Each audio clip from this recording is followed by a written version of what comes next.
তো বন্ধুরা, আজ করব বাড়িতেই পেয়ারা মাখা। তার জন্য 4টা একদম ডাসা ডাসা পেয়ারা নিয়ে সেটাকে জলে একদম ভালো করে ধুয়ে সেটাকে একটা সুন্দর কলা পাতার উপরে রেখে এভাবে পিস পিস করে কেটে নিতে হবে, যাতে সেটাকে ভালোভাবে মাখানো যায়। এখন সেটা পিস করেই কেটে নিচ্ছি। প্রথমে এরকম লম্বায় কেটে তারপরে সেইগুলোকে এরকম ছোট ছোট পিস করে নেব মাখানোর তো সুবিধার জন্য।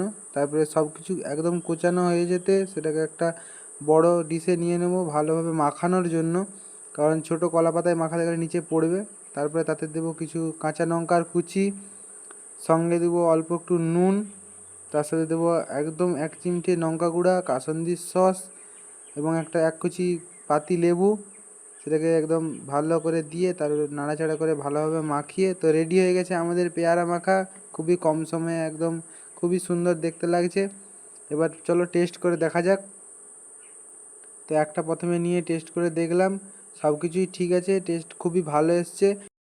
তোমরাও বন্ধুরা বাড়িতে এইভাবেই পেয়ারা মাখা করে দেখতে পারো, খেতে খুবই অসাধারণ লাগে।